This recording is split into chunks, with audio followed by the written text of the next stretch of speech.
Hello everyone, welcome back to Xylem learning. അപ്പോൾ ആദ്യം തന്നെ മക്കളെ മിസ് ഒരു അപ്പോളജി കൂടിയിട്ടാണ് നമ്മുടെ വീഡിയോ സ്റ്റാർട്ട് ചെയ്യുന്നത്. അപ്പോൾ 6 മണിക്കായിരുന്നു നമ്മുടെ മോഡൽ ക്വസ്റ്റ്യൻ പേപ്പർ പ്രോമിസ് ചെയ്തിരുന്നത്. പക്ഷേ കുറച്ച് ടെക്നിക്കൽ ഇഷ്യൂസ് കാരണം അത് നിങ്ങളുടെ അടുത്തേക്ക് എത്താനായിട്ട് കുറച്ച് വൈകിപ്പോയി. We are really sorry. അപ്പോൾ മക്കളെ എന്തായാലും ബെറ്റർ ലേറ്റ് ദാൻ നെവർ എന്നാണല്ലേ. അപ്പോൾ ഇത് അടിപൊളിയായിട്ട് നമ്മുടെ മോഡൽ ക്വസ്റ്റ്യൻ പേപ്പർ ഡിസ്കസ് ചെയ്യാനായിട്ടാണ് മിസ് എത്തിയിട്ടുള്ളത്. അപ്പോൾ നിങ്ങൾ ചെയ്യേണ്ട കാര്യം ഓരോ ക്വസ്റ്റ്യൻ എത്തുമ്പോഴും വീഡിയോ ഒന്ന് പോസ് ചെയ്യുക. ഞാൻ ആൻസർ പറയുന്നതിന് മുമ്പേ തന്നെ സ്വന്തമായിട്ട് ആൻസർ ചെയ്യാൻ ശ്രമിച്ച് നോക്കാം കേട്ടോ. അപ്പോൾ ഒന്നാമത്തെ ക്വസ്റ്റ്യൻ എന്താ? Which of the following subshell is not possible?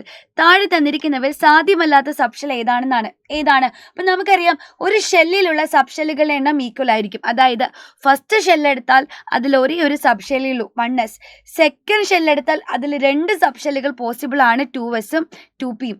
ഇനി തേർഡ് ഷെല്ലെടുത്താൽ അതിൽ 3 സബ്ഷെല്ല് വരെ പോസിബിൾ ആണ്, 3s, 3p, 3d അല്ലേ. ഫോർത്ത് ഷെല്ലെടുത്താൽ അതിൽ 4 subshell, 4s, 4p, 4d, 4f. ഇതൊക്കെ പോസിബിൾ ആണ്. അപ്പോൾ നോക്കിക്കേ, ഇവിടെ നമുക്ക് തന്നിട്ടുള്ളത് 3f, 3d, 3p, 4f. ഇതിൽ പോസിബിൾ അല്ലാത്തത് ഏതാണ്? 3f ആണ് അല്ലേ. തേർഡ് ഷെല്ലിൽ എഫ് സബ്ഷെല്ല് വരില്ല, 3d വരെ മാത്രമേ പോസിബിൾ ആയിട്ടുള്ളൂ. ഇനി അടുത്ത question, which is the product obtained at the cathode when molten sodium chloride is electrolysed? അതായത് ഉരുകിയ സോഡിയം ക്ലോറൈഡിനെ നമ്മൾ വൈദ്യുത വിശ്ലേഷണം നടത്തിയാൽ കാഥോഡിൽ ആരെയാ കിട്ടുക എന്നാണ് ചോദിച്ചിട്ടുള്ളത്. മക്കളെ, മോൾട്ടൺ സോഡിയം ക്ലോറൈഡ് എന്ന് പറഞ്ഞാൽ നോക്കിക്കേ, നമ്മളൊരു ബീക്കർ എടുത്തിട്ട് ഇവിടെ ബാറ്ററി ഒക്കെ വെച്ചു, ഇവിടെ ഇലക്ട്രോഡൊക്കെ വെക്കുകയാണ് അല്ലേ. നെഗറ്റീവ് ചാർജുള്ള നമ്മുടെ കാഥോഡും പോസിറ്റീവ് ചാർജുള്ള ആനോഡും ഒക്കെ ഇവിടെ ഇരുന്ന് കഴിഞ്ഞു. അപ്പോൾ NaCl ആണ്. NaCl നമ്മൾ മെൽറ്റ് ചെയ്യിച്ചു, അതാണ് മോൾട്ടൺ NaCl അല്ലേ. അപ്പോൾ അത് Na+ അയോൺസും Cl- അയോൺസുമായിട്ടായിരിക്കുക. പോസിറ്റീവ് ചാർജുകളാണ് പരസ്പരം അട്രാക്ട് ചെയ്യപ്പെടുക അല്ലേ. അതായത് നോക്കിക്കേ, ഓപ്പോസിറ്റ് ചാർജുകളാണ് പരസ്പരം അട്രാക്ട് ചെയ്യപ്പെടുക. അതായത് ഇവിടെ പോസിറ്റീവ് ചാർജുള്ള നമ്മുടെ Na+ എങ്ങോട്ടേക്കാണ് പോവുക? നെഗറ്റീവ് ചാർജുള്ള കാഥോഡിലേക്ക് പോകും. ഇനി നെഗറ്റീവ് ചാർജുള്ള നമ്മുടെ Cl- ആണ് എങ്ങോട്ടേക്കാണ് പോവുക? പോസിറ്റീവ് ചാർജുള്ള ആനോഡിലേക്ക് പോകും. അപ്പോൾ നോക്കിക്കേ, ഇവിടെ കാഥോഡിലേക്ക് പോകുന്നത് നമ്മുടെ Na+ അയോൺ ആണ് അല്ലേ. Na+ അയോൺ ആണ്. ഇയാൾ എന്താ ചെയ്യുക? ഒരു ഇലക്ട്രോണിനെ കൂടെ മേടിച്ചിട്ട് സോഡിയം ആറ്റമായിട്ട് കാഥോഡിൽ റിലീസ് ചെയ്യപ്പെടും. ഇനി ആനോഡിൽ എന്താ നടക്കുക? ആനോഡിലേക്ക് പോകുന്നത് നമ്മുടെ ക്ലോറൈഡ് അയൺ ആണ്. ഈ ക്ലോറൈഡ് അയൺ ഒരു ഇലക്ട്രോണിനെ അവിടെ വിട്ടുകൊടുക്കും, എന്നിട്ടോ ക്ലോറിൻ ഗ്യാസ് ആയിട്ട് മാറും. ഓക്കെ അല്ലേ, ക്ലിയർ അല്ലേ. അപ്പോൾ കാഥോഡില നോക്കിക്കേ, ആരെയാണ് കിട്ടുക? നമുക്ക് സോഡിയത്തെയാണ് കിട്ടുക. ഇനി highly concentrated aqua solution of ammonia. അമോണിയയുടെ ഗാഢ ജലീല ലായനി നമ്മൾ എന്താ വിളിക്കുക?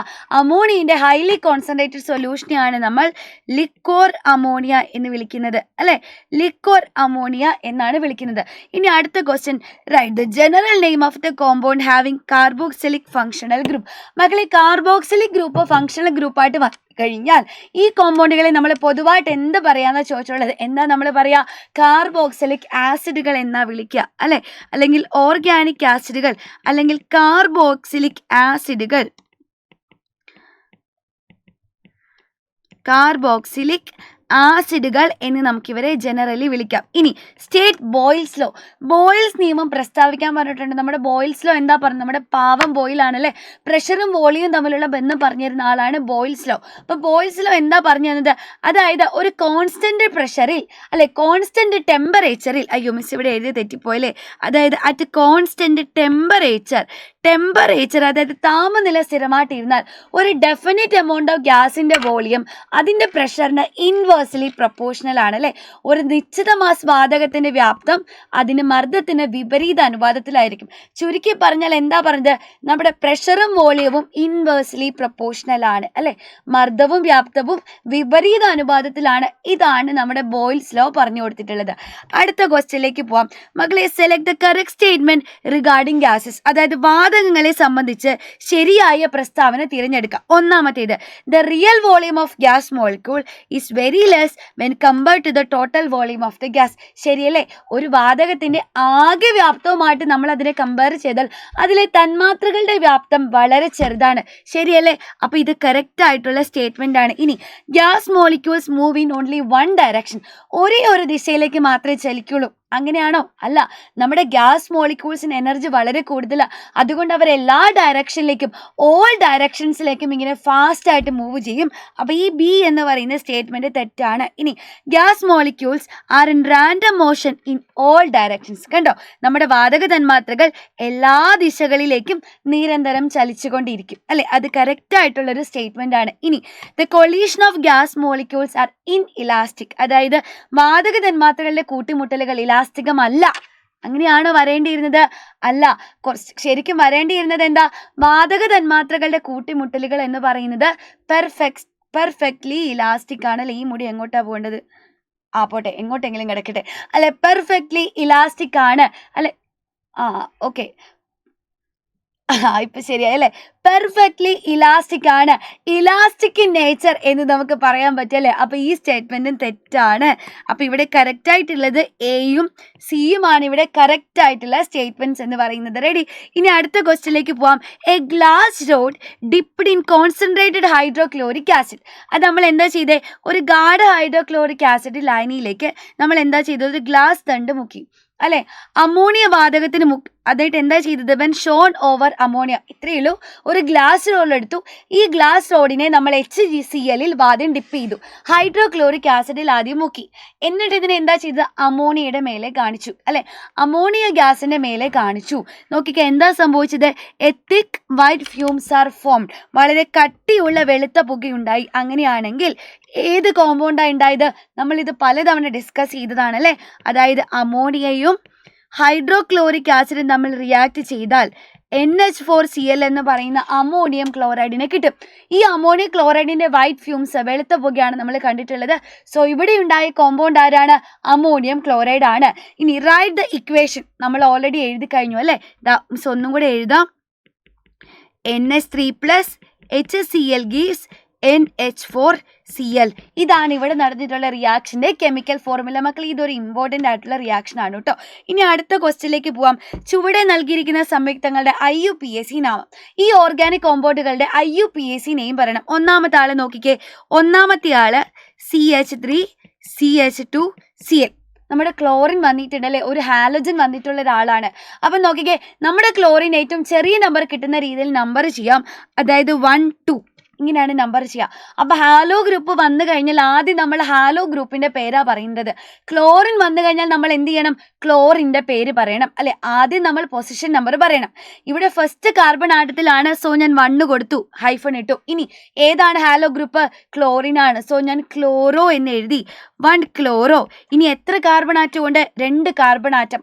അപ്പോൾ വേർഡ് റൂട്ട് എന്താ വരിക? എത്ത് എന്ന് വരും അല്ലേ.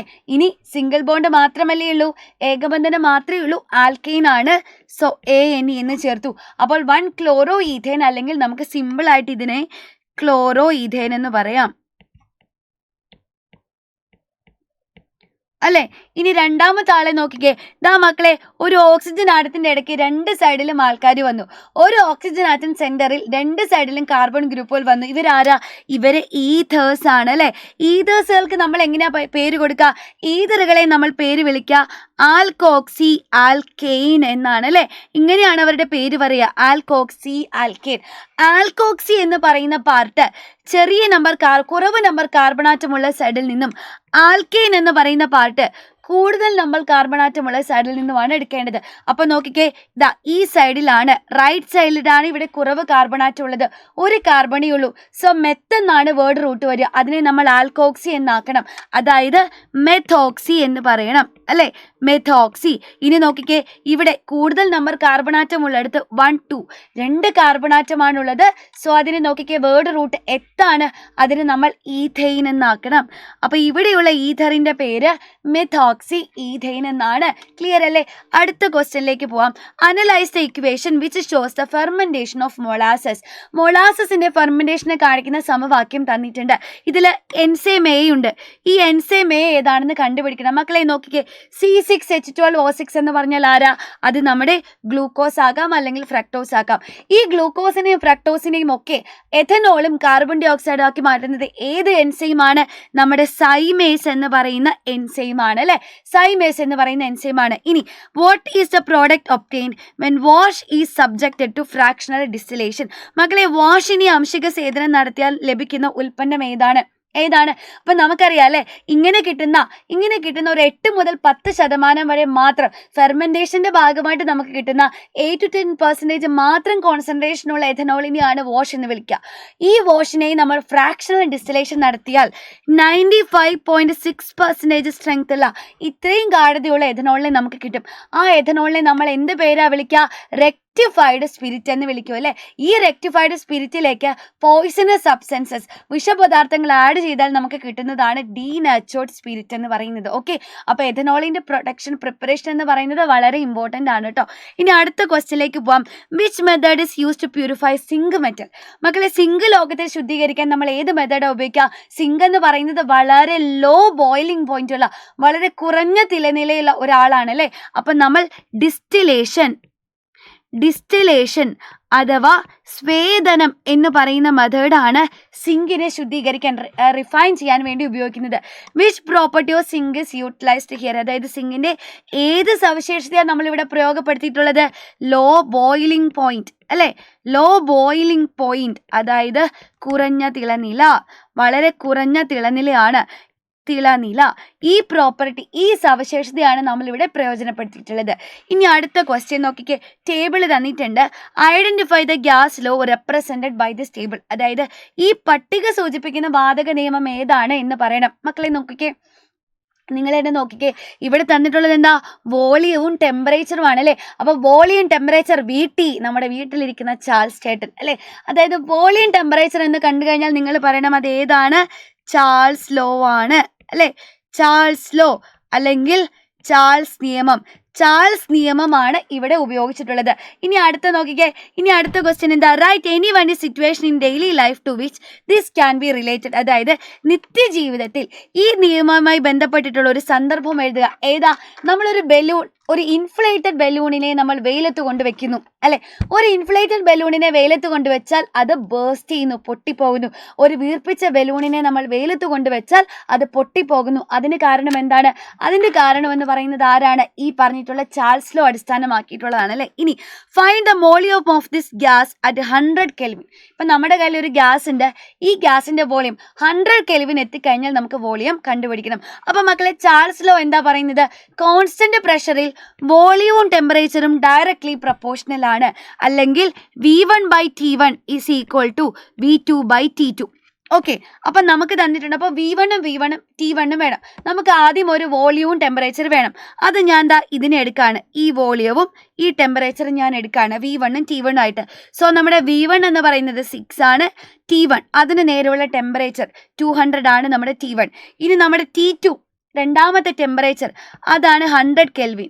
ഈ 100 കെൽവിനിലുള്ള V2 വോളിയമാണ് നമുക്ക് കണ്ടുപിടിക്കേണ്ടത്. ഓക്കെ, ശരി. അങ്ങനെയാണെങ്കിൽ സബ്സ്റ്റിറ്റ്യൂട്ട് ചെയ്തേ. അത് 6 divided by 200 is equal to V2 divided by 100 ആണ്. ഇനി ഒന്ന് നമുക്ക് ക്രോസ് മൾട്ടിപ്ലൈ ചെയ്ത് കൊടുക്കാം അല്ലേ. ഇങ്ങനെ ക്രോസ് മൾട്ടിപ്ലൈ ചെയ്തേ. അപ്പം അതായത് 6 × 100 ഈസ് ഈക്വൽ ടു V2 × 200 എന്ന് വരും. അതായത് 600 ഈസ് ഈക്വൽ ടു 200 V2. ഇനി V2 കിട്ടാൻ എന്ത് ചെയ്യുക? ഈ 200നെ നേരെ 600ന്റെ താഴേക്ക് കൊണ്ടുവന്നാൽ മതി അല്ലേ. അപ്പോൾ V2 is equal to 600 divided by 200. 0.000 എല്ലാം വിട്ട് 6 divided by 2 എത്ര കിട്ടും? 3 ലിറ്റർ എന്ന ആൻസർ കിട്ടും. മക്കൾ ഇതേപോലെയുള്ള ക്വസ്റ്റ്യൻ ചോദിച്ചാൽ നിങ്ങൾ യൂണിറ്റ് എഴുതാനായിട്ട് മറക്കരുത്. ഓക്കെ, അടുത്ത question. A copper plate is dipped in silver nitrate solution. അതായത് ഒരു കോപ്പർ തകിടിനെ അല്പം നേരം സിൽവർ നൈട്രേറ്റിൽ ലായനിയിൽ മുക്കി വെച്ചു. അങ്ങനെ നടക്കുന്നെങ്കിൽ ഇവിടെയുള്ള ഒബ്സർവേഷൻ എഴുതാനാണ്. എന്താ ഇവിടെ നടക്കുക നോക്കിക്കേ. ഇവിടെ കോപ്പറും സിൽവറും ആണല്ലേ. നമുക്കറിയാം കോപ്പർ എന്ന് പറയുന്നത് സിൽവറിനേക്കാൾ റിയാക്ടിവിറ്റി കൂടിയ ആളാണ്. സോ കോപ്പർ എന്താ ചെയ്യുക? സോ കോപ്പർ നമ്മുടെ സിൽവറിനെ സിൽവർ നൈട്രേറ്റിൽ നിന്നും ഡിസ്പ്ലേസ് ചെയ്യും, ആദേശം ചെയ്യും. റിയാക്ടിവിറ്റി കൂടിയ കോപ്പർ റിയാക്ടിവിറ്റി കുറഞ്ഞ സിൽവറിനെ അവരുടെ സൊല്യൂഷനിൽ നിന്ന്, അവരുടെ ലായനിയിൽ നിന്ന് ആദേശം ചെയ്യും. ഓക്കെ അല്ലേ. അപ്പോൾ ഒബ്സർവേഷൻ എന്താ? ഒന്ന്, സിൽവർ നൈട്രേറ്റിന്റെ കളർ ബ്ലൂ കളർ ആകുന്നു, സൊല്യൂഷന്റെ കളർ ബ്ലൂ കളർ ആകുന്നു. The colour of the solution ലായനിയുടെ നിറം എന്ത് കളറാകും? ബ്ലൂ കളർ അഥവാ നീല നിറമായിട്ട് മാറുന്നു. പിന്നെ എന്താ കാണാൻ പറ്റുക? കോപ്പർ റോഡിൽ സിൽവർ പറ്റിപ്പിടിക്കുന്നു അല്ലെ? കോപ്പർ പ്ലേറ്റിൽ സിൽവർ ഡെപ്പോസിറ്റ് ചെയ്യുന്നതായിട്ട്, silver is deposited in the copper plate അല്ലെ? കോപ്പർ തകിടിൽ സിൽവറിനെ നിക്ഷേപിച്ചതായിട്ട് കാണാനായിട്ട് സാധിക്കുന്നു. ഈ 2 ഒബ്സർവേഷൻ ആണ്. ഇനി റൈറ്റ് ദ റീസൺ. എന്താ കാരണം? മാറ്റത്തിന് കാരണം എന്താ? കാരണം നമുക്ക് പറയാം, റിയാക്ടിവിറ്റി കൂടിയ കോപ്പർ റിയാക്ടിവിറ്റി കുറഞ്ഞ സിൽവറിനെ ഇവിടെ നിന്ന് ഡിസ്പ്ലേസ് ചെയ്യുന്നു അല്ലെ? Copper has high reactivity than silver and it displaces silver from silver nitrate solution and forms copper nitrate.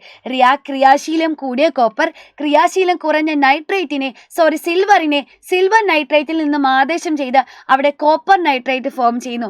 അതുകൊണ്ടാണ് അവിടെ നീല നിറമായിട്ട് മാറുന്നത്. മിസ് ആൻസർ ഇവിടെ എഴുതി കൊടുത്തിട്ടുണ്ട്, വായിച്ചു നോക്കിയാൽ മതി. അപ്പൊ അടുത്ത ക്വസ്റ്റ്യനിലേക്ക് പോകാം. Subshell electronic configuration of 2 elements are given. 2 മൂലകങ്ങളുടെ സബ്ഷൽ ഇലക്ട്രോൺ വിന്യാസം നമുക്ക് തന്നിട്ടുണ്ട്. അങ്ങനെയാണെങ്കിൽ എക്സിന്റെയും വൈന്റെയും ഗ്രൂപ്പ് നമ്മൾ ഇവിടെ കണ്ടുപിടിക്കണം. മക്കളെ നോക്കിക്കേ, എക്സ് എടുത്താൽ നോക്കിക്കേ, 2 പേരുടെയും ലാസ്റ്റ് ഇലക്ട്രോൺ എൻ്റർ ചെയ്തിട്ടുള്ളത് പി സബ്ഷെല്ലിലാണ്. അപ്പൊ 2 പേരും ഇവിടെ ആരാണ്? ഇവിടെ 2 പേരും ഒരു പി ബ്ലോക്ക് എലമെന്റ് ആണ് അല്ലെ? ഒരു പി ബ്ലോക്ക് മൂലകമാണ്. മക്കളെ, പി ബ്ലോക്ക് എലമെന്റുകളുടെ ഗ്രൂപ്പ് കണ്ടുപിടിക്കണമെങ്കിൽ നമ്മൾ എന്താ ചെയ്യുക? ലാസ്റ്റ് പി സബ്ഷെല്ലിലെ ഇലക്ട്രോണുകളുടെ എണ്ണത്തോട് 12 ചെയ്താൽ മതി അല്ലെ?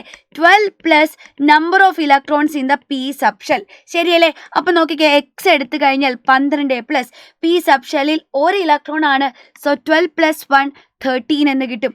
ഇനി വൈ എടുത്താലോ? 12 പ്ലസ് നോക്കിക്കേ, പി സബ്ഷെല്ലിൽ 5 ഇലക്ട്രോൺ ആണ്. സോ 12 പ്ലസ് 5 17 എന്ന് കിട്ടും.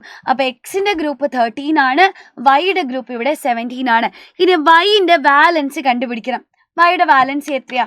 നോക്കിക്കേ മക്കളെ, ഗ്രൂപ്പ് 17 ആണെങ്കിൽ 17ാമത്തെ ഗ്രൂപ്പ് ആണെങ്കിൽ ഈ 17ാമത്തെ ഗ്രൂപ്പുകളുടെ എല്ലാവരുടെയും വാലൻസ് എന്ന് പറയുന്നത് 1 ആയിരിക്കും കേട്ടോ. 1 ആയിരിക്കും. നമുക്ക് വേണമെങ്കിൽ നോക്കാം. നോക്കിക്കേ, ഈ പറഞ്ഞിട്ടുള്ള വൈ എടുത്തു കഴിഞ്ഞാൽ ഔട്ടർ മോസ്റ്റ് ഇലക്ട്രോണിക് കോൺഫിഗറേഷൻ, ബാഹ്യതമ ഇലക്ട്രോൺ വിന്യാസം 3s2 3p5 ആണ്. അതായത് 3rd ഷെല്ലാണ് ഔട്ടർ മോസ്റ്റ് ഷെല്ല് അല്ലെ? ബാഹ്യതമ ഷെല്ല് എന്ന് പറയുന്നത് ഇവിടെ 3rd ഷെല്ലാണ്. ഈ 3rd ഷെല്ലിൽ ആകെ എത്ര ഇലക്ട്രോൺസ് ഉണ്ട്? 2 + 5 7 ഇലക്ട്രോൺസ് ഉണ്ട്. ഇവിടെ ഔട്ടർ മോസ്റ്റ് ഷെല്ലിൽ, വൈയുടെ ഔട്ടർ മോസ്റ്റ് ഷെല്ലിൽ 7 ഇലക്ട്രോൺസ് ആണ്. അപ്പോൾ ഒക്ടറ്റ് കംപ്ലീറ്റ് ആക്കാൻ, അഷ്ടകം പൂർത്തിയാക്കാൻ വൈക്ക് ഇനി 1 ഇലക്ട്രോൺ കൂടെ വേണം അല്ലെ? 1 ഇലക്ട്രോൺ കൂടെ വേണം. സോ വൈ എന്താ ചെയ്യുക? 1 ഇലക്ട്രോണിനെ മേടിക്കുകയാണ് ചെയ്യുക. ഓക്കെ, വൈ എന്താ ചെയ്യുക? 1 ഇലക്ട്രോണിനെ മേടിക്കുകയാണ്.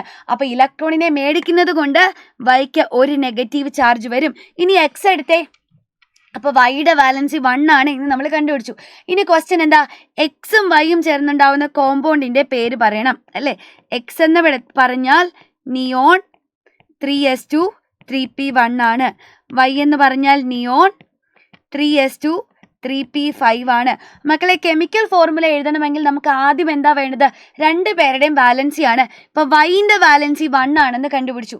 ഇനി ഇതേപോലെ എക്സിന്റെ വാലൻസി നമുക്ക് നോക്കാം. മക്കളെ, എക്സ് എടുത്താൽ എക്സിന്റെ ഔട്ടർ മോസ്റ്റ് ഷെല്ലിൽ എത്ര ഇലക്ട്രോൺ ഉണ്ട്? 3 ഇലക്ട്രോൺ ഉണ്ട്. ഈ 3 ഇലക്ട്രോൺസിനെ ഡൊണേറ്റ് ചെയ്താൽ നമ്മുടെ എക്സിന് നോബൽ ഗ്യാസ് ഇലക്ട്രോണിക് കോൺഫിഗറേഷൻ, അതായത് സ്റ്റേബിൾ ആയിട്ടുള്ള സ്ഥിരതയുള്ള ഉത്കൃഷ്ട വാതകങ്ങളുടെ ഇലക്ട്രോൺ വിന്യാസം കിട്ടും. നമ്മുടെ എക്സ് എന്താ ചെയ്യുക? അപ്പൊ ഈ ഔട്ടർ മോസ്റ്റ് ഷെല്ലിലുള്ള, ബാഹ്യതമ ഷെല്ലിലുള്ള 3 ഇലക്ട്രോൺസിനെ വിട്ടുകൊടുക്കാനായിട്ട് നോക്കുക. അപ്പൊ നമ്മുടെ എക്സ് ഇവിടെ 3 ഇലക്ട്രോൺസിനെ വിട്ടുകൊടുക്കും. 3 ഇലക്ട്രോൺസിനെ വിട്ടുകൊടുത്താൽ എക്സിന് 3 പോസിറ്റീവ് ചാർജ് വരും. ഓക്കെ, അപ്പൊ എക്സിന്റെ വാലൻസി ഇവിടെ 3 ആണ്. 2 പേരുടെയും വാലൻസി കിട്ടി. ഇനി ഞാൻ 2 പേരുടെയും വാലൻസി അവരുടെ തലയുടെ മേലെ, അവരുടെ സിമ്പലിന്റെ മേലെ എഴുതി കൊടുക്കുകയാണ്. എക്സിന്റെ വാലൻസി 3 ആണ്, വൈൻ്റെ വാലൻസി 1 ആണ്. മക്കൾ ഇങ്ങനെ എഴുതുമ്പോൾ പോസിറ്റീവ് ചാർജുള്ള അയണിന് വേണം ആദ്യം എഴുതാൻ, നെഗറ്റീവ് ചാർജുള്ള അയണിന് വേണം രണ്ടാമത് എഴുതാൻ. ഇവിടെ എക്സ് ഇലക്ട്രോണിനെ വിട്ടുകൊടുക്കും. സോ എക്സിന് പോസിറ്റീവ് ചാർജ് ഉണ്ട്, അതുകൊണ്ട് എക്സിന്റെ പേര് ആദ്യം എഴുതി. വൈ ഇലക്ട്രോണിനെ മേടിക്കും, വൈക്ക് നെഗറ്റീവ് ചാർജ് ആണ്. സോ വൈയുടെ പേര് ഞാൻ രണ്ടാമതും എഴുതിയിട്ടുണ്ട്. ഓക്കെ, ഇനി നമ്മൾ എന്താ ചെയ്യേണ്ടത്? എക്സിന്റെ വാലൻസി വൈക്ക് കൊടുത്തു, വൈയുടെ വാലൻസി എക്സിന് കൊടുത്തു. നമ്മുടെ കോമ്പൗണ്ടിന്റെ ഫോർമുല എന്ന് പറയുന്നത് XY3 ആയിരിക്കും. കിട്ടിയോ എൻ്റെ കുട്ടികൾക്ക്? യെസ്. അടുത്ത ക്വസ്റ്റ്യനിലേക്ക് പോകാം മക്കളെ. Starting from ethene, how will you prepare the following compounds? അതായത് ഈഥീനിൽ നിന്നും തുടങ്ങി നമ്മൾ താഴെ തന്നിരിക്കുന്നവരെ എങ്ങനെയാണ് പ്രിപ്പയർ ചെയ്യുക? ഒന്നാമത്തെ ആൾ ആരാ? ഈഥെയിൻ ആണ് അല്ലെ? ഒന്നാമത്തെ ആൾ ആരാണ്? ഈഥെയിൻ ആണ്. അപ്പൊ മക്കളെ നോക്കിക്കേ, ഒരു ആൽക്കീനിനെ ആൽക്കെയിനാക്കി മാറ്റുന്നു അല്ലെ. ഒരു ആൽക്കീനിനെ നമ്മൾ ആൽക്കെയിൻ ആക്കി മാറ്റുന്നു. അതായത് ഒരു അൺസാറ്റുറേറ്റഡിനെ സാറ്റുറേറ്റഡ് ആക്കുന്നു, ഒരു അപൂരിത ഹൈഡ്രോ കാർബണിനെ പൂരിതമാക്കുന്നു. ഇത് ഏത് റിയാക്ഷനാ ഇവിടെ നടക്കാൻ പോകുന്നത്? അഡീഷൻ റിയാക്ഷൻ ആണ് അല്ലെ. അഡീഷൻ രാസപ്രവർത്തനമാണ് ഇവിടെ നടക്കുക. അപ്പോൾ ഒന്നാമത്തെ കോമ്പൗണ്ട് എടുത്താൽ CH2 ഡബിൾ ബോണ്ട് CH2 എന്ന് പറഞ്ഞിട്ടുള്ള നമ്മുടെ ഈഥീനിലേക്ക് നമ്മൾ എന്ത് ചെയ്യണം? കുറച്ച് ഹൈഡ്രജനെ ആഡ് ചെയ്ത് കൊടുക്കണം അല്ലെ. ഹൈഡ്രജനെ ആഡ് ചെയ്യുമ്പോൾ ഈ ഡബിൾ ബോണ്ട് മാറി സിംഗിൾ ബോണ്ട് ആകും. 2 കാർബൺ ആറ്റത്തിന്റെ കയ്യിലേക്കും ഓരോ ഹൈഡ്രജൻ പോകും അല്ലെ. വാലൻസ് കംപ്ലീറ്റ് ആക്കണ്ടേ. So CH3 single bond CH3 എന്ന് പറഞ്ഞിട്ടുള്ള ഈഥേനിനെ നമുക്ക് കിട്ടും. ഓക്കെ, ഇനി ആരെയാ വേണ്ടത്? CH3 CH2 Cl. അതായത് നോക്കിക്കേ, ഇവിടെ നിന്നും ഒരു ക്ലോറിനെ മാറ്റി ഒരു ഹൈഡ്രജനെ സബ്സ്റ്റിറ്റ്യൂട്ട് ചെയ്ത് ഒരു ക്ലോറിൻ കയറിയിരിക്കുന്നു. ഇനി ഇവിടെ നടക്കേണ്ടത് എന്താ? അപ്പോൾ സബ്സ്റ്റിറ്റ്യൂഷൻ റിയാക്ഷൻ അഥവാ ആദേശ രാസപ്രവർത്തനമാണ്. സോ നമുക്ക് എഴുതാം, നമ്മുടെ ഈഥെയിൻ ഉണ്ട്, CH3 ഉണ്ട്, ഇതിലേക്ക് നമ്മൾ ക്ലോറിനെ ആഡ് ചെയ്യുന്നു. In the presence of sunlight chlorine എന്താ ചെയ്യുക? ക്ലോറിൻ ഇവിടെ നിന്നൊരു ഹൈഡ്രജനെ നീക്കം ചെയ്യും അല്ലേ. എന്നിട്ട് അവിടേക്ക് ഒരു ക്ലോറിൻ കയറിയിരിക്കും. അങ്ങനെ നമുക്ക് CH3 CH2 Cl എന്ന് പറഞ്ഞിട്ടുള്ള ക്ലോറോ ഈഥെയിന് കിട്ടും. സിമ്പിളാണ്. കറക്റ്റായിട്ട് എഴുതാൻ പഠിച്ചാൽ മാത്രം മതി. നിങ്ങൾക്ക് ഓൾറെഡി എല്ലാം പഠിപ്പിച്ച് തന്നിട്ടുണ്ട്. അപ്പോൾ ജസ്റ്റ് നോക്കി എഴുതിയാൽ മാത്രം മതി. ഇനി എന്താ? Which reaction is use to get polythene from ethene? ഈഥീനിൽ നിന്ന് പോളിത്തീൻ ഉണ്ടാക്കുന്ന റിയാക്ഷൻ നമ്മൾ എന്ത് പേരാ വിളിക്കുക? നോക്കിക്കേ, ഈഥീൻ എന്ന് പറഞ്ഞാൽ ഒരു മോണോമറാണ്. അതിൽ നിന്ന് നമ്മളൊരു പോളിമറിനെ ഉണ്ടാക്കുന്നു. ഈ റിയാക്ഷൻ്റെ പേരെന്താ? പോളിമറൈസേഷൻ റിയാക്ഷൻ അല്ലേ. Polymerisation reaction. ഓക്കെ, അപ്പോൾ ഒരു മോണോമറിൽ നിന്ന് ഒരു പോളിമർ ഉണ്ടാവുന്നതിനെയാണ് നമ്മൾ പോളിമറൈസേഷൻ റിയാക്ഷൻ എന്ന് വിളിക്കുന്നത്. ഓക്കെ, റെഡി അല്ലേ? അടുത്ത ക്വസ്റ്റ്യനിലേക്ക് നമുക്ക് പോവാം മക്കളെ. The structural formula of an organic compound is given. ഒരു ഓർഗാനിക് സംയുക്തത്തിന്റെ ഘടനാവാക്യം നമുക്ക് തന്നിട്ടുണ്ട് അല്ലേ. ഘടനാവാക്യം നമുക്ക് തന്നിട്ടുണ്ട്. ഓക്കെ, അങ്ങനെയാണെങ്കിൽ this compound belongs to dash family. ഈ സംയുക്തം ഏത് കുടുംബത്തിലാണ് ഉള്ളത്? ആൽക്കീൻ ആണോ, ആൽക്കൈൻ ആണോ എന്നാണ് ചോദ്യം. മക്കളെ നോക്കിക്കേ, ഇവിടെ ഒരു ഡബിൾ ബോണ്ട് ഉണ്ട് അല്ലെ, ഒരു ദിബന്ധനമുണ്ട്. സോ ഡബിൾ ബോണ്ട് ഉള്ളവരെ നമ്മൾ എന്താ വിളിക്കുക? ആൽക്കീനുകൾ എന്നാ വിളിക്കുക. അപ്പൊ ഇവര് ആൽക്കീനുകളിൽ വരുന്ന ഒരാളാണ്. ഇനി റൈറ്റ് ദ മോളിക്കുലർ ഫോർമുല, അതേപോലെ IUPAC നെയിം. ഇയാളുടെ മോളിക്കുലർ ഫോർമുല എഴുതണം, അതേപോലെ തന്നെ നമുക്ക് IUPAC നെയിം എഴുതണം. ഓക്കെ, അപ്പൊ മോളിക്കുലർ ഫോർമുല നമ്മൾ എങ്ങനെ എഴുതാം? മോളിക്കുലർ ഫോർമുല എഴുതണമെങ്കിൽ ഇതിനുള്ളിൽ ആരൊക്കെ ഉണ്ടെന്ന് നോക്കുക. ഈ കോമ്പൗണ്ടിനുള്ളിൽ ആരൊക്കെ ഉണ്ട്? കാർബണും ഹൈഡ്രജനും മാത്രമേ ഉള്ളൂ. എത്ര കാർബൺ ഉണ്ട്? 1 2 3 4 4 കാർബൺ ആണുള്ളത്. ഇനി എത്ര ഹൈഡ്രജൻ ഉണ്ട്? 3 5 6 8 ഹൈഡ്രജൻ ഉണ്ട്. സോ C4H8 ആയിരിക്കും മോളിക്കുലർ ഫോർമുല. ഇനി നോക്കിക്കേ, നമുക്ക് IUPAC നെയിം എഴുതാം. മക്കളെ IUPAC നെയിം എഴുതുമ്പോൾ നമുക്കറിയാം ഇവിടെ ഒരു ഡബിൾ ബോണ്ട് ഉണ്ട് അല്ലേ, ഒരു ഡബിൾ ബോണ്ട്, ഒരു ദിബന്ധനമുണ്ട്. സോ ഈ ഡബിൾ ബോണ്ട് ഉള്ള കാർബൺ ആറ്റത്തിന് ചെറിയ നമ്പർ കിട്ടണം. ലീസ്റ്റ് നമ്പർ കിട്ടുന്ന രീതിയിൽ വേണം നമ്മൾ നമ്പർ ചെയ്യാൻ. അപ്പം നമുക്ക് ഇവിടുന്ന് തുടങ്ങാം. 1 2 3 4 ശരിയല്ലേ. നോക്കിക്കേ, 1 2 3 4. ഓക്കെ, ഇനി നമ്മൾ ആദ്യം എന്താ പറയണ്ടേ? 4 കാർബൺ ആറ്റം ഉണ്ട്. 4 കാർബൺ ആറ്റം ഉണ്ടെങ്കിൽ ഇവിടുത്തെ വോർഡർ ഇട്ട് എന്താ? മെത്ത് എത്ത് പ്രൊപ്പ ബ്യൂട്ടാണ്. ഇനി നോക്കിക്കേ, ഒന്നാമത്തെ കാർബൺ ആറ്റത്തിലാണ് ഡബിൾ ബോണ്ട് ഉള്ളത്. സോ ഞാൻ എന്ത് ചെയ്യണം? ഒന്നാമത്തെ കാർബൺ ആറ്റത്തിൽ ഡബിൾ ബോണ്ട് ഉണ്ട് എന്ന് കാണിക്കാൻ 1 എന്ന നമ്പർ ഇവിടെ കൊടുക്കണം. എന്നിട്ട് നമ്പേഴ്സിനെ ലെറ്റേഴ്സിനെ സെപ്പറേറ്റ് ചെയ്യാൻ, അക്ഷരങ്ങളെയും സംഖ്യകളെയും നമ്മൾ വേർതിരിക്കാൻ വേണ്ടി ഞാൻ ഇവിടെ ഒരു ഹൈഫൺ ഇട്ട് കൊടുക്കും. ഇനി ഒരു ആൽക്കീൻ അല്ലേ, ആൽക്കീൻ ആണെങ്കിൽ പേരിന്റെ അവസാനം നമ്മൾ ENE എന്നാ ചേർക്കുക. സോ ബ്യൂട്ട് 1 ഈൻ അല്ലെങ്കിൽ ബ്യൂട്ടീൻ ആണ് ഈ കോമ്പൗണ്ട് എന്ന് പറയുന്നത്. ഇനി അടുത്ത നോക്കിക്കേ, write the structural formula of alicyclic compound with same molecular formula. അതായത് ഈ തന്നിട്ടുള്ള സംയുക്തത്തിന്റെ അതേ തന്മാത്രാവാക്യമുള്ള ഒരു ആലിസൈക്ലിക് സംയുക്തത്തിന്റെ സ്ട്രക്ചർ നമ്മൾ വരയ്ക്കണം. അപ്പൊ നമുക്ക് സ്ട്രക്ചർ വരയ്ക്കാം. നോക്കിക്കോ, ഇവിടെ 4 കാർബൺ ആറ്റം ഉണ്ട് അല്ലേ. സോ 1 2 3 4. നോക്കിക്കേ, അപ്പൊ 4 കാർബൺ ആറ്റമുള്ള ഒരു ആലിസൈക്ലിക് കോമ്പൗണ്ടായി. ഇനി ഹൈഡ്രജന് ഫില്ല് ചെയ്ത് കൊടുത്തേ. ഓരോ കാർബണിനും നോക്കിക്കേ 2 2 ഹൈഡ്രജൻ അല്ലേ. വാലൻസ് കംപ്ലീറ്റ് ആക്കണമെങ്കിൽ 2 2 ഹൈഡ്രജൻ വേണം. ഓക്കെ അല്ലേ? ഇനി നിങ്ങളൊന്ന് എണ്ണി നോക്കിക്കേ. 1 2 3 4 4 കാർബൺ. ഇനി 1 2 3 4 5 6 7 8 അല്ലേ? 8 ഹൈഡ്രജൻ. C4H8 എന്ന് പറഞ്ഞ സെയിം മോളിക്കുലാർ ഫോർമുലയുള്ള ഒരു ആലിസൈക്ലിക് കോമ്പൗണ്ടിനെ നമ്മൾ വരച്ചു കഴിഞ്ഞു. അടുത്ത ക്വസ്റ്റ്യനിലേക്ക് പോവാം മക്കളെ. ഒരു ക്വസ്റ്റ്യൻ തന്നിട്ടുണ്ട്, അതായത് manufacturing of sulphuric acid. Sulphuric ആസിഡിന്റെ വ്യാവസായിക നിർമ്മാണത്തിലെ ഒരു സ്റ്റെപ്പാണ് തന്നിട്ടുള്ളത്. നോക്കിക്കേ, write the name of process used for the manufacturing of sulphuric acid. ഒന്നുമില്ല, സൾഫ്യൂരിക് ആസിഡിനെ ഉണ്ടാക്കുന്ന പ്രോസസ്സിന് നമ്മൾ എന്ത് പേരാ വിളിക്കുക? കോണ്ടാക്ട് പ്രോസസ് അല്ലെ? കോണ്ടാക്ട് പ്രോസസ് അഥവാ സമ്പർക്ക പ്രക്രിയ എന്നാണ് വിളിക്കുന്നത്. ഇനി അടുത്തത് എന്താ? Which is a catalyst use in the manufacturing of sulphuric acid. Sulphuric ആസിഡിനെ നിർമ്മിക്കാൻ വേണ്ടിയിട്ടുള്ള കാറ്റലിസ്റ്റ് അഥവാ ഉൾപ്രേരകം ഏതാണ്? V2O5 എന്ന് പറഞ്ഞ വനേഡിയം പെൻഡോക്സൈഡ് ആണ്. ഇനി നോക്കിക്കാം മക്കളെ, നമ്മൾ കുറച്ച് ചേഞ്ചസ് വരുത്താൻ പോവാണ്. ഈ ചേഞ്ചസ് എങ്ങനെയാണ് ഇക്വിലിബ്രിയത്തെ എഫക്റ്റ് ചെയ്യുക? മോർ ഓക്സിജൻ ഇസ് ആഡഡ്, കൂടുതൽ ഓക്സിജൻ ചേർക്കുന്നു. അപ്പോൾ എന്താ സംഭവിക്കുക മക്കളെ? ഓക്സിജൻ എന്ന് പറഞ്ഞാൽ ആരാ? ഇവിടെ ഓക്സിജൻ എന്ന് പറയുന്നത് നമ്മുടെ റിയാക്റ്റൻ്റ് ആണ് അല്ലേ? ഓക്സിജൻ എന്ന് പറയുന്നത് ഇവിടെ റിയാക്റ്റൻ്റ് ആണ്, അല്ലെങ്കിൽ ഇവിടുത്തെ അഭികാരകമാണ് എന്ന് പറയാം. മക്കളെ, നമ്മൾ ഓക്സിജനെ ആഡ് ചെയ്താൽ ഇവിടെയുള്ള റിയാക്റ്റൻസിന്റെ കോൺസെൻട്രേഷൻ കൂടും, അഭികാരകങ്ങളുടെ ഗാഢത കൂടും. അപ്പം നമ്മുടെ സിസ്റ്റം എന്താ ചെയ്യുക? റിയാക്റ്റൻസിന്റെ കോൺസെൻട്രേഷൻ കുറയ്ക്കണം, അതായത് അഭികാരങ്ങളുടെ ഗാഢത കുറയ്ക്കണം. അങ്ങനെയാണെങ്കിൽ ഈ അഭികാരകങ്ങളൊക്കെ പ്രോഡക്റ്റ് ആക്കി മാറ്റണം അല്ലെ? ഉൽപ്പന്നങ്ങളാക്കി മാറ്റണം, റിയാക്റ്റൻസിനെ ഒക്കെ പ്രോഡക്റ്റ് ആക്കി മാറ്റണം. സോ അവിടെ നമ്മൾ മോർ ഓക്സിജൻ ആഡ് ചെയ്താൽ സിസ്റ്റം ഓക്സിജൻ കുറയ്ക്കാൻ നോക്കും. അപ്പോൾ ഇവിടെ ഫോർവേഡ് റിയാക്ഷന്റെ റേറ്റ് കൂടും അല്ലെ? ഫോർവേഡ് റിയാക്ഷന്റെ റേറ്റ്, പുരോപ്രവർത്തനത്തിന്റെ വേഗത കൂടുന്നതായിട്ട് കാണാം. ഇനി പ്രഷർ ഇസ് ഇൻക്രീസ്ഡ്. അപ്പം മിസ് ഒന്നും കൂടി ഇക്വേഷൻ എടുത്ത് എഴുതട്ടെ മക്കളെ. പ്രഷർ തന്നു കഴിഞ്ഞാൽ നമ്മൾ ആര് നോക്കണം? നമ്പർ ഓഫ് മോൾസിൽ നോക്കണം. ഒരു ഇക്വേഷന് പ്രഷർ ഇൻഫ്ലുവൻസ് ചെയ്യണമെങ്കിൽ അവിടെ റിയാക്റ്റൻസിൻ്റെയും പ്രോഡക്ട്സിൻ്റെയും നമ്പർ ഓഫ് മോൾസിൽ, മോളുകളുടെ എണ്ണത്തിൽ വ്യത്യാസം വേണം. ഇവിടെ നോക്കിക്കേ, ഇവിടെ 2 1 3 മോൾ റിയാക്റ്റൻ്റ് ആണ്, 2 മോൾ പ്രോഡക്റ്റും ഉണ്ട് അല്ലേ? 3 മോൾ റിയാക്റ്റൻറ്റും 2 മോൾ പ്രോഡക്റ്റിൻ്റെ. അപ്പോൾ ഫോർവേഡ് റിയാക്ഷനിൽ 3 മോൾ റിയാക്റ്റൻ്റ് 2 മോൾ പ്രോഡക്റ്റ് ആകുന്നു. മക്കളെ, നമ്പർ ഓഫ് മോൾസ് കൂടുതൽ എവിടെയാണോ അവിടെ പ്രഷർ കൂടുതലും, നമ്പർ ഓഫ് മോൾസ് കുറഞ്ഞാൽ അവിടെ പ്രഷർ കുറയുകയാണ് ചെയ്യുക. അപ്പം 3 മോള് 2 മോൾ ആകുന്നു അല്ലെ? 3 മോൾ റിയാക്റ്റന്റ് 2 മോൾ പ്രോഡക്റ്റ് ആയി മാറിയാൽ അവിടെ നമ്പർ ഓഫ് മോൾസ് കുറയുന്നു, മോളുകളുടെ എണ്ണം കുറയുന്നു.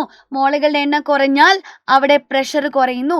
സോ ഫോർവേഡ് റിയാക്ഷനിൽ പ്രഷർ കുറയുകയാണ് എന്ന് പറയാം. ഇനി ബാക്ക്വേർഡ് റിയാക്ഷനിലോ പശ്ചാത്പ്രവർത്തനത്തിൽ എന്താ നടക്കുക? ഈ 2 മോൾ പ്രോഡക്റ്റ് തിരിച്ച് 3 മോൾ റിയാക്റ്റന്റ് ആകുന്നു അല്ലെ? അതായത് നമ്പർ ഓഫ് മോൾസ് കൂടി. സോ ബാക്ക്വേർഡ് റിയാക്ഷനിൽ പ്രഷർ കൂടുന്നു എന്ന് പറയാം. അപ്പോൾ ഇവിടെ ഫോർവേഡ് റിയാക്ഷനിൽ പ്രഷർ കുറയുന്നു, ബാക്ക്വേർഡ് റിയാക്ഷനിൽ പ്രഷർ കൂടുന്നു എന്ന് നമുക്ക് മനസ്സിലായി. ഇനി നമ്മൾ എന്താ ചെയ്യുന്നത്? പ്രഷർ കൂട്ടും. നമ്മൾ പ്രഷർ കൂട്ടിയാൽ സിസ്റ്റം എന്താ ചെയ്യുക? പ്രഷർ കുറയ്ക്കും. അപ്പോൾ പ്രഷർ കുറയ്ക്കണമെങ്കിൽ ഇവിടെ ഏത് ഡയറക്ഷനിലേക്കാണ് പോവുക? ഫോർവേഡ് റിയാക്ഷൻ അല്ലേ? അപ്പം നമ്മൾ പ്രഷർ കൂട്ടിയാൽ സിസ്റ്റം പ്രഷർ കുറയ്ക്കാൻ നോക്കും. പ്രഷർ കുറയ്ക്കണമെങ്കിൽ വീണ്ടും ഇവിടെ ഫോർവേഡ് റിയാക്ഷൻ്റെ റേറ്റ് കൂടുന്നതായിട്ട് കാണാൻ പറ്റും. അടുത്ത ക്വസ്റ്റ്യനിലേക്ക് പോവാം മക്കളെ, നോക്കിക്കോ.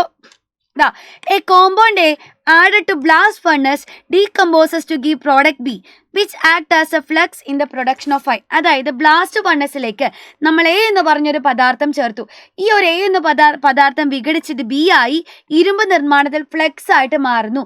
അങ്ങനെയാണെങ്കിൽ എയും ബിയും ആരാ മക്കളെ? നിങ്ങൾ ആലോചിച്ച് നോക്കിക്കേ, ഇവിടുത്തെ ഫ്ലെക്സ് ആരാ? ഫ്ലെക്സ് എന്ന് പറയുന്നത് കാൽഷ്യം ഓക്സൈഡ് ആണ്. കാൽഷ്യം ഓക്സൈഡിനെ നമുക്ക് എങ്ങനെയാണ് കിട്ടുക? കാൽഷ്യം കാർബണേറ്റിനെ ചൂടാക്കുമ്പോൾ അല്ലേ?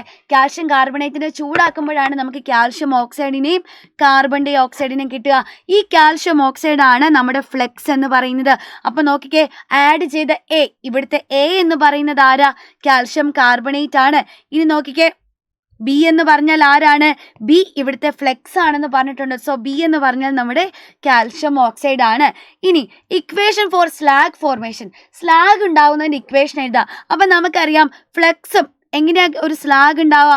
ഫ്ലെക്സും അതേപോലെ ഗ്യാങ്ങും തമ്മിൽ റിയാക്ട് ചെയ്താലാണ് നമുക്കൊരു സ്ലാഗിനെ കിട്ടുക. ഫ്ലെക്സ് എന്ന് പറഞ്ഞാൽ ആരാ? Calcium oxide.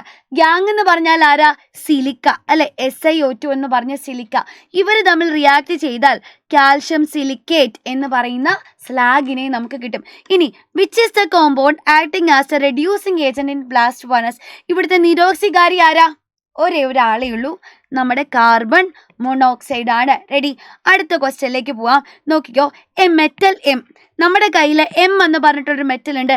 Reaction with chlorine. നോക്കിക്കേ, മെറ്റൽ എം ക്ലോറിൻ ആയിട്ട് റിയാക്ട് ചെയ്ത് 2 കോമ്പൗണ്ടായി MCl2 അതേപോലെ MCl3. നോക്കിക്കേ, ഈ MCl2വിലും MCl3യിലും എന്ത് ചെയ്യണം? ഈ എം എന്ന് പറഞ്ഞ മെറ്റലിൻ്റെ ഓക്സിഡേഷൻ സ്റ്റേറ്റ് കണ്ടുപിടിക്കണം. ഇതേ ക്വസ്റ്റ്യൻ നമ്മൾ കഴിഞ്ഞ ദിവസങ്ങളിലൊക്കെ ഡിസ്കസ് ചെയ്തിട്ടുണ്ട്. എനിവേ, നോക്കിക്ക് എങ്ങനെയാണ് കണ്ടുപിടിക്കുക. അപ്പം മക്കൾ, ഇവിടെ ക്ലോറിൻ്റെ ഓക്സിഡേഷൻ നമ്പർ ഒന്നും ഹിൻ്റ് ആയിട്ട് തന്നിട്ടില്ല. അതുകൊണ്ടാണ് മിസ് പറഞ്ഞത് ക്ലോറിൻ്റെ ഓക്സിജൻ്റെ ഒക്കെ നിങ്ങൾ അറിഞ്ഞിരിക്കുക. ക്ലോറിൻ്റെ ഓക്സിഡേഷൻ നമ്പർ എന്ന് പറയുന്നത് -1 ആണ്. ഇനി നോക്കിക്കേ, എം മെറ്റലിൻ്റെ നമുക്ക് അറിയാൻ വയ്യാത്ത ആളെ നമ്മൾ എക്സ് എന്ന് എടുത്തു. അതേ, പ്ലസ് ഒരു ക്ലോറിൻ ആറ്റത്തിൻ്റെത് -1 ആണ്. ഇവിടെ 2 ക്ലോറിൻ ആറ്റം ഉണ്ട്. അപ്പം നമ്മൾ എന്ത് ചെയ്യണം? -1 × 2 ചെയ്യുക.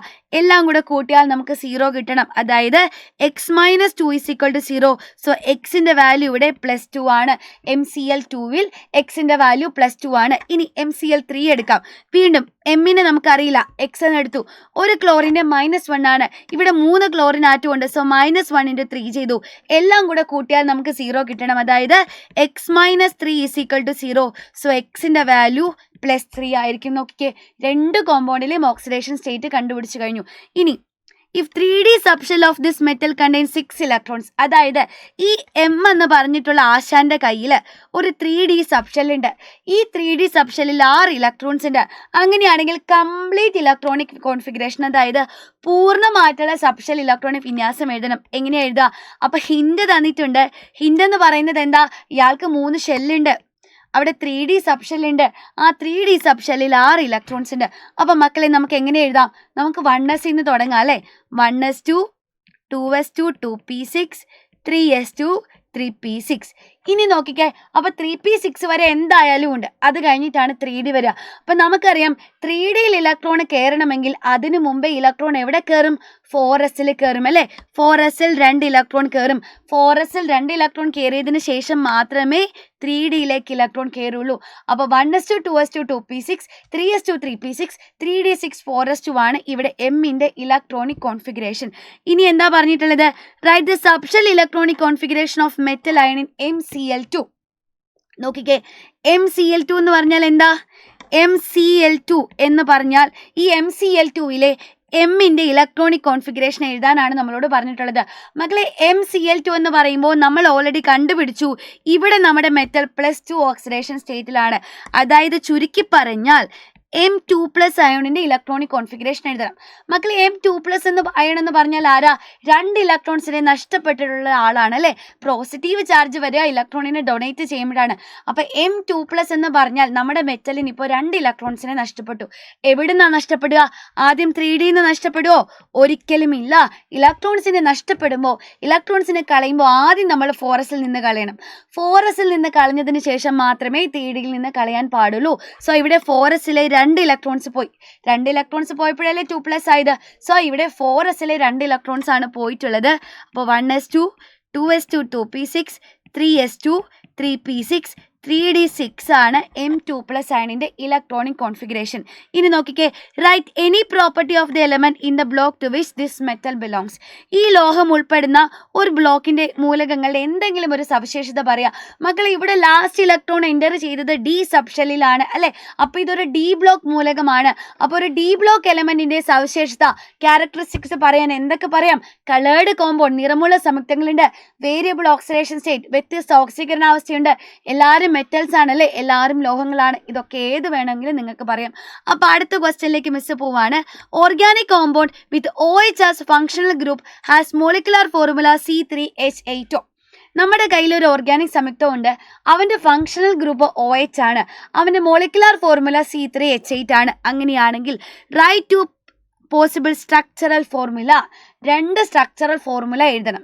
മക്കളെ, C3H8O എന്ന് പറഞ്ഞാൽ 3 കാർബണാറ്റമുള്ള ഒരു ആൽക്കഹോളാണ്. 3 കാർബണാറ്റമുള്ള ആൽക്കഹോൾ എന്ന് പറഞ്ഞാൽ ആരാണ്? നമ്മുടെ പ്രൊപ്പനോൾ ആണല്ലേ? അപ്പം നമുക്ക് എഴുതാം CH3, CH2, CH2, OH. ശരിയായില്ലേ? 3 carbon atom, 8 hydrogen, 1 oxygen, C3H8O കിട്ടി. ഇനി പോസിബിൾ 2 സ്ട്രക്ചർ വരയ്ക്കണം. 2 പോസിബിലിറ്റി എന്താ? ഒന്നെങ്കിൽ നമ്മുടെ OH ഗ്രൂപ്പ് 1ാമത്തെ കാർബണിൽ വരാം, അല്ലെങ്കിൽ നമ്മുടെ OH ഗ്രൂപ്പിന് 2ാമത്തെ കാർബണിൽ വരാം. ഇതാണ് ഇവരുടെ 2 പോസിബിൾ ആയിട്ടുള്ള സ്ട്രക്ചർ എന്ന് പറയുന്നത് അല്ലേ. അപ്പൊ 2ാമത്തെ സ്ട്രക്ചർ എങ്ങനെയാ വരിക? CH3 CHOH CH3 എന്ന് വരും. ഇത് രണ്ടുമാണ് പോസിബിൾ ആയിട്ടുള്ള 2 സ്ട്രക്ചറൽ ഫോർമുല. ഇനി നോക്കിക്കേ, IUPAC name of functional isomer. അതായത് ഈ ഒരു കോമ്പൗണ്ടിന്റെ ഫങ്ഷണൽ ഐസോമറിന്റെ സ്ട്രക്ചറും പറയണം, IUPAC നെയിമും പറയണം. മക്കളെ, നിങ്ങളോട് ഞാൻ ഓൾറെഡി പറഞ്ഞു തന്നിട്ടുണ്ട് അല്ലേ. അതായത് ഒരു ആൽക്കഹോളിനെ നിങ്ങൾക്ക് പഠിക്കാനുള്ള ആൽക്കഹോളിന്റെ ഐസോമർ എന്ന് പറയുന്നത് ഫങ്ഷണൽ ഐസോമർ ആരായിരിക്കും? ഈഥർ ആയിരിക്കും അല്ലേ. അപ്പോൾ ഓർക്കുക, ഇപ്പൊ 3 കാർബൺ ആറ്റമുള്ള ഒരു ആൽക്കഹോൾ ഉണ്ടെങ്കിൽ അതേപോലെ 3 കാർബൺ ആറ്റമുള്ള ഒരു ഈഥറിനെ വരച്ചു കഴിഞ്ഞാൽ ഇവർ ഫങ്ഷണൽ ഐസോമറായി. ഫങ്ഷണൽ ഐസോമർ എന്ന് പറഞ്ഞാൽ എന്താ? Same molecular formula but different functional group അല്ലേ. ഒരേ തന്മാത്ര വാക്യമുണ്ട്, പക്ഷെ ഫങ്ഷണൽ ഗ്രൂപ്പ് ഡിഫറെന്റ് ആണ്. അങ്ങനെയുള്ളവരെയാണ് നമ്മൾ ഫങ്ഷണൽ ഐസോമർ എന്ന് വിളിക്കുക. അപ്പൊ നോക്കിക്കേ, നമുക്കറിയാം 3 carbon ആറ്റമുള്ള alcohol CH3 CH2 CH2OH. അതേപോലെ 3 കാർബൺ ആറ്റമുള്ള ഒരു ഈഥറിനെ നമുക്ക് വരയ്ക്കാം. അപ്പൊ എങ്ങനെ വരയ്ക്കാം? CH3 CH2. ഈഥർ എന്ന് പറഞ്ഞാൽ 2 ആൽക്കൈൽ ഗ്രൂപ്പുകൾക്കിടയ്ക്കൽ ഒരു ഓക്സിജൻ വരണം. സോ CH3 CH2, ഇനി ഒരു ഓക്സിജൻ കൊടുക്കുക, തൊട്ടപ്പുറത്ത് ഒരു CH3 കൊടുക്കുക. ഓക്കെ അല്ലേ. അപ്പൊ ഇവരുടെ 2 പേരുടെ കയ്യിൽ 3 കാർബണും 8 ഹൈഡ്രജനും ഒരു ഓക്സിജനും ഒക്കെ ഉണ്ടാവും. അപ്പൊ ഇവർ 2 പേരുമാണ് ആരാണ്? ഇവർ 2 പേരുമാണ് ഫങ്ഷണൽ ഐസോമർ. അപ്പോൾ ഒരു ആൽക്കഹോളും ഈഥറും ആയിരിക്കും ഇവിടെ ഫങ്ഷണൽ ഐസോമർ ആയിട്ട് നിങ്ങൾക്ക് പഠിക്കാനുള്ളത്. ഇയാളുടെ പേരെന്താ? ഇയാളുടെ പേര് എഴുതാൻ നമ്മൾ ഓൾറെഡി പഠിച്ചതാണ്. എങ്ങനെ പേര് വരിക? മെഥോക്സി ഈഥെയ്ൻ എന്നാണ് പേര് വരിക. ഓക്കെ, അപ്പൊ അടുത്ത ക്വസ്റ്റ്യനിലേക്ക് പോവാം. മക്കളെ, 2 ബീക്കർ തന്നിട്ടുണ്ട് അല്ലെ. നമ്മുടെ കയ്യിൽ 2 ബീക്കർ തന്നിട്ടുണ്ട്. അപ്പൊ നോക്കിക്കേ, ഒന്നിൽ കോപ്പർ സൾഫേറ്റ് ഉണ്ട്, മറ്റേതിൽ സിങ്ക് സൾഫേറ്റ് ഉണ്ട്. ഇതിലേക്ക് സിങ്കും കോപ്പറും മെറ്റൽസ് ഇറക്കി വെച്ചിട്ടുണ്ട്. മക്കളെ, ഇതിൽ ഏത് ബീക്കറിലാണ് കെമിക്കൽ റിയാക്ഷൻ നടക്കുക? നമുക്കറിയാം, ഇവിടെ ഒരു ഡിസ്പ്ലേസ്മെന്റ് റിയാക്ഷൻ നടക്കണമെങ്കിൽ, ഇവിടെ ഒരു ആദേശ രാസപ്രവർത്തനം നടക്കണമെങ്കിൽ എന്താ വേണ്ടത്? ഇവിടെ റിയാക്ടിവിറ്റിയിൽ വ്യത്യാസമുള്ള അല്ലെ, ക്രിയാശീലത്തിൽ വ്യത്യാസമുള്ള 2 ആൾക്കാരായിരിക്കണം. നോക്കിക്കേ, സിങ്കും കോപ്പറും എടുത്താൽ നമുക്കറിയാം സിങ്കിനാണ് കോപ്പറിനേക്കാൾ റിയാക്ടിവിറ്റി കൂടുതൽ അല്ലെ, ക്രിയാശീലം കൂടുതലായിട്ടുള്ളത്. അത് നമുക്കറിയാം. ഓക്കെ അല്ലേ. ശരി, അങ്ങനെയാണെങ്കിൽ നമുക്ക് പറയാം. നോക്കിക്കേ മക്കളെ, സിങ്ക് സൾഫേറ്റിലേക്ക് കോപ്പറിനെ ഇറക്കി വെച്ചിട്ടുണ്ട് ബീക്കർ ബിയിൽ. ഇവിടെ എന്തായാലും റിയാക്ഷൻ നടക്കോ? റിയാക്ഷൻ നടക്കില്ല. കാരണം നോക്കിക്കേ, സിങ്കിനെക്കാട്ടിലും റിയാക്ടിവിറ്റി കുറവാണ് നമ്മുടെ കോപ്പറിന്. അപ്പൊ കോപ്പറിന് ഒരിക്കലും സിങ്കിനെ ഡിസ്പ്ലേസ് ചെയ്യാൻ, ആദേശം ചെയ്യാൻ പറ്റില്ല. ഇനി ബീക്കർ എയിലേക്ക് വന്നേ, കോപ്പർ സൾഫേറ്റിലേക്ക് സിങ്ക് ഇറക്കി വെച്ചിരിക്കുകയാണ് അല്ലേ. നോക്കിക്കേ, കോപ്പറിനേക്കാൾ റിയാക്ടിവിറ്റി കൂടിയ ആളാണ് നമ്മുടെ സിങ്ക്. അപ്പൊ നമ്മുടെ സിങ്ക് എന്ത് ചെയ്യും? ഈ കോപ്പർ സൾഫേറ്റിൽ നിന്നും കോപ്പറിനെ ഡിസ്പ്ലേസ് ചെയ്യും, അല്ലെങ്കിൽ ആദേശം ചെയ്യും. അപ്പോൾ ബീക്കർ എയിലാണ് ഇവിടെ റിയാക്ഷൻ നടക്കുക. രാസപ്രവർത്തനത്തിന്റെ സമവാക്യം എഴുതുക. എന്താ സംഭവിക്കുക? നമ്മുടെ സിങ്ക് കോപ്പർ സൾഫേറ്റ് ആയിട്ട് റിയാക്ട് ചെയ്യും അല്ലെ. ഈ പറഞ്ഞിട്ടുള്ള കോപ്പർ സൾഫേറ്റിൽ നിന്നും കോപ്പറിനെ ഡിസ്പ്ലേസ് ചെയ്യും, കോപ്പർ ആറ്റമാക്കും. എന്നിട്ടോ സിങ്കും സൾഫേറ്റ് ആയിട്ട് നമ്മൾ റിയാക്ട് ചെയ്താൽ നമുക്ക് സിങ്ക് സൾഫേറ്റിനെ കിട്ടും. അപ്പൊ ഇതാണ് ഇവിടെ നടക്കുന്ന ഇക്വേഷൻ. ഇനി മക്കളെ നോക്കിക്കേ, ഈ തന്നിട്ടുള്ള സാധനങ്ങൾ വെച്ചിട്ട് നമ്മൾ എന്ത് ചെയ്യണം? ഒരു ഗാൽവനിക് സെല്ല് കൺസ്ട്രക്ട് ചെയ്യണം. ഓക്കെ, ഒരു ഗാൽവനിക് സെല്ലിനെ നമുക്ക് വരയ്ക്കണം. ഓക്കെ, അപ്പം നമുക്ക് ആരൊക്കെയാണ് തന്നിട്ടുള്ളത്? ഈസിയാണ് വരയ്ക്കാൻ. കോപ്പർ ഉണ്ട്, കോപ്പർ സൾഫേറ്റ് ഉണ്ട്, സിങ്ക് ഉണ്ട്, സിങ്ക് സൾഫേറ്റ് ഉണ്ട്. അപ്പം നമുക്ക് ആദ്യം തന്നെ 2 ബീക്കർ വരയ്ക്കാം അല്ലേ. 2 ബീക്കർ വരയ്ക്കാം. ഇനി നമ്മൾ ഓർക്കേണ്ട കാര്യം എന്താ? ഏത് മെറ്റലിനെയാണോ എടുക്കുന്നത് അതേ മെറ്റലിൻ്റെ തന്നെ സോൾട്ട് സൊല്യൂഷൻ ആയിരിക്കും ആ ബീക്കറിൽ എടുക്കേണ്ടത്. ഇവിടെ ഞാൻ കോപ്പർ മെറ്റലിനെ എടുത്താൽ കോപ്പറിൻ്റെ സോൾട്ട് സൊല്യൂഷൻ, അതായത് കോപ്പർ സൾഫേറ്റിനെയാണ് ഞാൻ ഈ ബീക്കറിൽ എടുക്കേണ്ടത്. ഇവിടെ ഞാൻ സിങ്കിനെ വെച്ചാൽ സിങ്കിൻ്റെ സോൾട്ട് സൊല്യൂഷൻ ആയിട്ടുള്ള സിങ്ക് സൾഫേറ്റിനെയാണ് ഞാൻ ഈ ബീക്കറിൽ എടുക്കേണ്ടത്. ഏത് മെറ്റലാണോ എടുക്കുന്നത് അതേ മെറ്റലിൻ്റെ തന്നെ സോൾട്ട് സൊല്യൂഷൻ ലെവലിനെ നമ്മൾ അതേ ബീക്കറിൽ എടുക്കുക. ഇനി നമ്മൾ എന്താ ചെയ്യേണ്ടത്? ഇനി ഇവിടുത്തെ ആനോഡും കാഥോഡും ആരാണെന്ന് നോക്കണം. മക്കളെ, നമുക്കറിയാം, ഒരു ഗാൽവനിക് സെല്ല് കൺസ്ട്രക്ട് ചെയ്താൽ റിയാക്ടിവിറ്റി കൂടിയത് ആരാണോ അയാളാണ് ആനോഡ് അല്ലെ. റിയാക്ടിവിറ്റി കൂടിയാൽ, ക്രിയാശീലം കൂടിയാൽ നമ്മുടെ ആനോഡ് ആയിരിക്കും. റിയാക്ടിവിറ്റി ക്രിയാശീലം കുറഞ്ഞ ആൾ നമ്മുടെ കാഥോഡ് ആയിരിക്കും. അപ്പോൾ ഇവിടെ റിയാക്ടിവിറ്റി കുറഞ്ഞിട്ടുള്ള സിങ്ക് ആണ് ഇവിടുത്തെ നമ്മുടെ ആനോഡ്. അപ്പോൾ ഇവിടെ ആനോഡ് എന്ന് പറയുന്നത് സിങ്ക്, റിയാക്ടിവിറ്റി കുറഞ്ഞ, ക്രിയാശീലം കുറഞ്ഞ കോപ്പർ ആയിരിക്കും ഇവിടുത്തെ കാഥോഡ്. ഇനി മക്കളെ മക്കളെ ഗാൽവനിക് സെല്ലിൽ ആനോഡിന് നെഗറ്റീവ് ചാർജും കാഥോഡിന് പോസിറ്റീവ് ചാർജുമാണ്, മറക്കരുത്. അപ്പൊ ബാറ്ററിന്റെ ചെറിയ വരയിലേക്ക് കണക്ട് ചെയ്യേണ്ടത് ആരെയാ? നമ്മുടെ ആനോഡായിട്ടുള്ള സിങ്കിനെയും. ഇനി വലിയ വര, അതായത് പോസിറ്റീവ് ടെർമിനലിലേക്ക് കണക്ട് ചെയ്യേണ്ടത് ആരെയാണ് മക്കളെ? ബാറ്ററി അല്ല, പോട്ടെ, വോൾട്ട് മീറ്റർ അല്ലെ, വോൾട്ട് മീറ്റർ. അപ്പോൾ വോൾട്ട് മീറ്ററിന്റെ നെഗറ്റീവ് ചാർജുള്ള സൈഡിലേക്ക് നമ്മൾ സിങ്കിനെ കണക്ട് ചെയ്യണം. പോസിറ്റീവ് ചാർജുള്ള സൈഡിലേക്ക് നമ്മൾ ആരെ കണക്ട് ചെയ്യണം? കോപ്പറിനെ കണക്ട് ചെയ്യണം. കാരണം കോപ്പറാണ് കാഥോഡ്, കാഥോഡിന്റെ പോസിറ്റീവ് ചാർജ് ആണ്. ഇനി സിങ്ക് ആണ് നമ്മുടെ ആനോഡ്, ആനോഡ് നെഗറ്റീവ് ചാർജ് ആണ്. കഴിഞ്ഞോ? ഇവിടെ കൊണ്ട് കഴിഞ്ഞോ? കഴിഞ്ഞില്ല. ഇനി നമ്മൾ ഇവിടെ ഒരു സോൾട്ട് ബ്രിഡ്ജിനെ കൂടെ വരയ്ക്കണം. സോൾട്ട് ബ്രിഡ്ജ് വരച്ചില്ലെങ്കിൽ മാർക്ക് കിട്ടില്ല കേട്ടോ. സോൾട്ട് ബ്രിഡ്ജും കൂടെ വരച്ചു കഴിഞ്ഞാൽ നമ്മുടെ റിയാക്ഷൻ കംപ്ലീറ്റ് ആകും. അപ്പോൾ മക്കളെ, ഇത്രയും ക്വസ്റ്റ്യൻസ് ആണ് നമ്മുടെ മോഡൽ എക്സാമിന് വന്നിട്ടുണ്ടായിരുന്നത്. ഓക്കെ, അപ്പോൾ എല്ലാ ക്വസ്റ്റ്യൻസും എൻ്റെ കുട്ടികൾക്ക് ക്ലിയർ ആയി എന്ന് തന്നെ വിശ്വസിക്കുകയാണ്. ഇതേപോലെയുള്ള ഒരുപാട് ക്വസ്റ്റ്യൻസ് നമ്മുടെ നാളത്തെ പബ്ലിക് എക്സാമിന് വരാൻ സാധ്യതയുള്ള എല്ലാ ക്വസ്റ്റ്യൻസും നമ്മൾ ഇന്ന് വൈകിട്ട് കൃത്യം 7:30 ലൈവിൽ ഡിസ്കസ് ചെയ്യുന്നുണ്ടാവും. എൻ്റെ കുട്ടികളൊക്കെ എത്തണം, നിങ്ങളെ കാത്തിരിക്കുന്നുണ്ടാവും. നമുക്ക് ഒന്നിച്ച് പഠിച്ച ഫുൾ A+ മേടിക്കണം. Thank you so much.